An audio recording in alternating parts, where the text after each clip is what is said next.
तेज मंगल हो, तेज मंगल हो, सारे जग का तेज मंगल हो। तेज शांति रहे, तेज शांति रहे, सारे विश्व में तेज शांति रहे।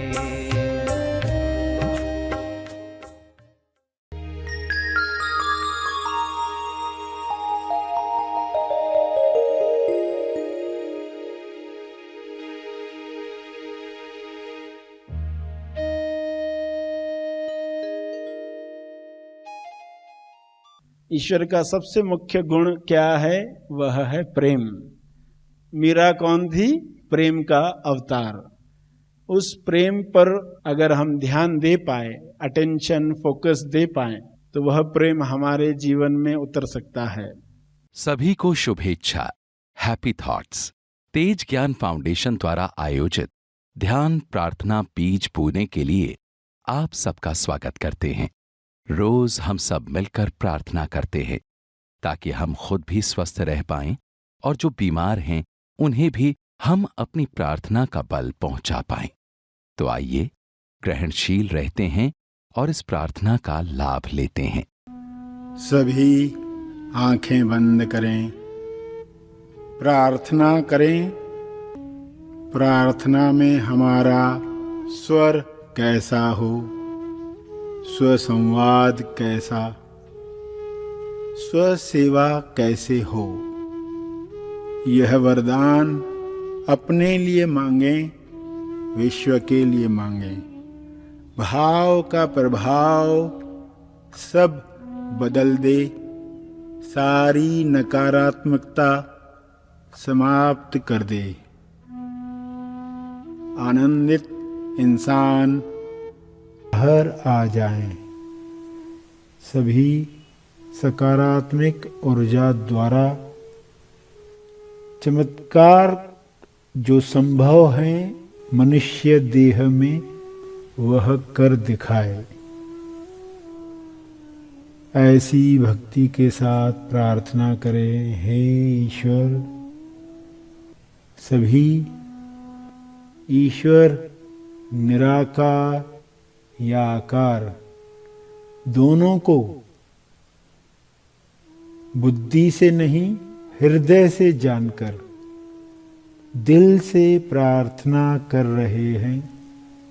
हमारी इस प्रार्थना को दिशा मिले, केवल सकारात्मक असर हर जीव पर हो, ऐसी बुद्धि दो, ऐसी भक्ति दो जो सबके लिए मंगल ही चाहे। सबका मंगल हो रहा है, हो रहा है। इस मंगल से कितनी बड़ी संतुष्टि मिल रही है, कितना आनंद आ रहा है, कैसा मौन छा रहा है, मीठा मौन पसंद आ रहा है। ऐसे मौन से सभी के लिए मंगलकारी किरणें निकलें, सबको मुक्त करें, आज़ाद करें। लाइट हीलिंग ऊर्जा, हीलिंग किरणें सभी को मुक्त कर रही है, मुक्त कर रही है। ऐसा ही हो, ऐसा ही हो रहा है। भक्ति बढ़ते जा रही है, भक्ति से स्वार्थ निकलते जा रहा है। भक्ति परम अवस्था तक पहुंच रही है।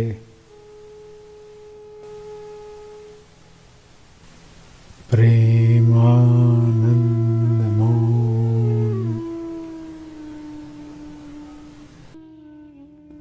अंत में तर्पण करेंगे। अंत में तर्पण करें। जो बल इस वक्त महसूस हो रहा है जीव कल्याण के लिए अर्पित हो।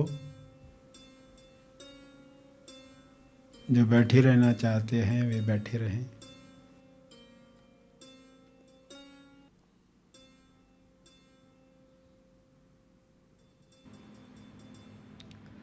सभी धीरे धीरे आंखें खोलेंगे। आइए सब ग्रहणशील होते हैं एक चेतना संदेश सुनने के लिए।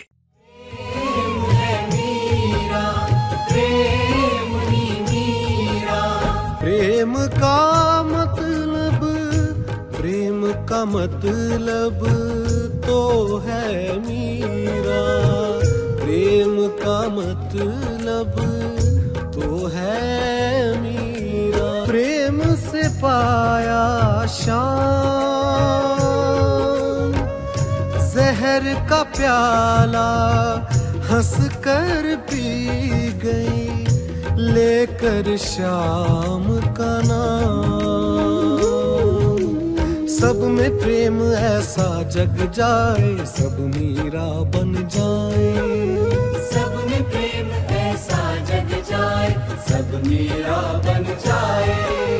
सब में प्रेम ऐसा जग जाए, सब में प्रेम ऐसा जग जाए। सब में कृष्ण दिख जाए।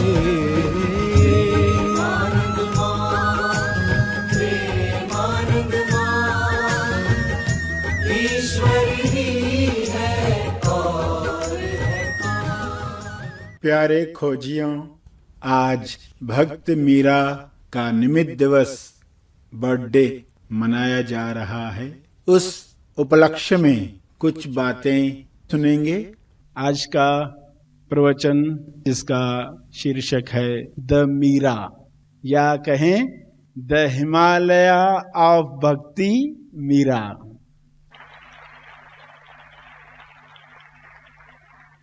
भक्ति को कैसे देखा गया है, भक्ति को कैसे देखना चाहिए। जहाँ पर भक्ति को मंजिल मिली और आगे चलकर मंजिल को भक्ति मिली। 500 साल के आसपास मीरा का जन्म हुआ। मीरा को आप ज्यादा नजदीक पाओगे, उसका जीवन अपने जीवन से जोड़ पाओगे, इसलिए मीरा का महत्व है। अवतार कोई माने या न माने, मगर वह ईश्वर के एक गुण का तो जरूर अवतार है। ईश्वर का सबसे मुख्य गुण क्या है? वह है प्रेम। मीरा कौन थी? प्रेम का अवतार। उस प्रेम पर अगर हम ध्यान दे पाए, अटेंशन फोकस दे पाए, तो वह प्रेम हमारे जीवन में उतर सकता है। इसलिए मीरा को हम कैसे देखें? वह इतनी प्रभावशाली क्यों बन पाई, भावशाली क्यों बन पाई? वह भाव, भक्ति का भाव सभी को कैसे बदल पाया? और मीरा ने जो स्व सेवा की, यानी अपने जीवन से दिखाकर सिखाया, अपने पदों से, अपनी कविताओं से, जो आज भी लोग पढ़ते हैं कि कैसे साधक की अवस्था, भक्त की अवस्था, शिष्य की अवस्था समय समय पर बदलती है और अलग अलग प्रार्थनाएं निकलती हैं। तो स्वर कैसा था मीरा का? स्वर सुनकर ही लोगों में भक्ति जगती थी।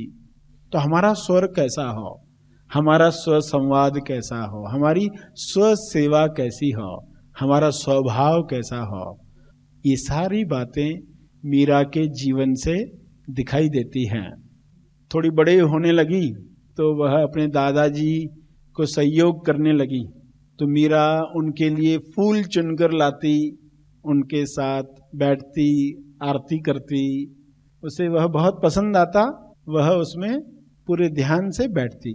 5-6 साल की हुई तो वे घटनाएं हुई जिस वजह से उन्हें परम अनुभव प्राप्त हुआ। देखो, जीवन में घटनाएं कैसे होती हैं हमें पता नहीं होता। हम जिस भाव में होते हैं वे भाव इतने बड़े प्रभावशाली बन जाते हैं, ये हमें पता नहीं होता। भाव का प्रभाव इतना बड़ा होता है। अगर एक आनंदित इंसान है तो वो पूरे विश्व को बदल सकता है। ये भाव का प्रभाव है। जिन लोगों के जीवन में वह नहीं दिख रहा जो वे चाहते हैं, तो फॉल्ट कहां होता है? भाव पर। भाव सही नहीं है तो वही भाव आपको मैग्नेट बनाता है, आपको चुंबक बनाता है, और वे सब चीजें आपके पास आती है। कैसे आती है ये आपको डिसाइड नहीं करना होता है। हर चीज आपके जीवन में आ रही है, रास्ते में है, कहीं अटकी हुई है, क्योंकि भाव हमारे बदलते रहते, कभी पॉजिटिव होते, कि नेगेटिव हो जाते, कभी भक्ति के होते हैं, कभी महत्वाकांक्षा के होते हैं। तो हम हमारे भावों को सदा सही रख पाएं, स्वभाव को सही रख पाएं, स्वभाव जो स्व अनुभव के सबसे नजदीक है, तो आपके जीवन में सब कुछ आ सकता है। कोई आपका बाल भी बांका नहीं कर सकता। मीरा ने ये साबित करके दिखाया। वह निडर रही सब तरह की मुसीबतों में भी, जहां मौत का खतरा है वहां पर भी, क्योंकि भाव इतना स्ट्रांग है कि कोई उसे कुछ कर नहीं पाया। जब आपका भाव अकंपित है तो आप कल्पना भी नहीं कर सकते आप अपने जीवन में क्या क्या क्रिएट कर सकते हैं। इतनी हमारी शक्ति है भाव में। कोई भी आता है, साधु संत मीरा के लिए सबसे सुखद कार्य था उसमें रहना, पद गाना, आनंद लेना। उनकी शिक्षाओं में भी सत्संग का महत्व सबसे ज्यादा रखा गया है। तो मीरा के साथ तो भक्ति शुरू हो चुकी थी और सत्संग में ज्ञान का स्वाद भी उसे मिलता था। कुछ कुछ बातें ऐसी कान पर पड़ती कि वे उस अनुभव में पहुंच जाती, इसलिए सत्संग उसे बहुत प्यारा था। और माँ की चिंता बढ़ती जा रही थी। एक दिन जब मीरा का बर्थडे है तो वह देख रही है कि बेटी जो है वो बर्थडे मनाने को तैयारी नहीं है, और वह क्या कह रही है कि जन्मदिन मनाकर क्या होने वाला है, इसके बजाय हम ऐसा कुछ करें जिससे जन्म मिलने के बाद जो बंधन बने हैं वे टूटे। माँ आश्चर्यचकित है कि एक 12-13 साल की लड़की ऐसी बातें कैसे कह रही है, और भवसागर के दुखों में जन्म लेने के बाद के दुखों से कैसे मुक्त हो जाएं, इस पर हमें काम करना चाहिए। तो दुख को कैसे निमित्त बनाया जाए, क्यों ना हम इसको भजन भाव में, प्रेम भाव में लगाएं, ये समय क्यों गवाएं, क्यों ना सत्संग का आयोजन किया जाए। कि मीरा ने सभी को मंदिर के आंगन में बिठाया था, खुद अंदर कृष्ण से मिलने गई, सबको ये बता करके तुम भजन कीर्तन करते रहो, मैं कृष्ण से मिलकर आती हूँ। और वह जब अंदर गई, दरवाजा बंद कर लिया, दरवाजा नहीं खुला, सुबह तक राह देखी गई। जब दरवाजा तोड़कर देखा गया तो पता चला कि मीरा वहां नहीं थी। तो ये घटना जिसमें बताया गया कि मीरा कहाँ गई, मीरा मूर्ति में चली गई, लोगों ने विश्वास कर लिया, क्योंकि मीरा के शरीर में भक्ति को तो मंजिल मिली ही थी, मंजिल को मीरा मिली थी।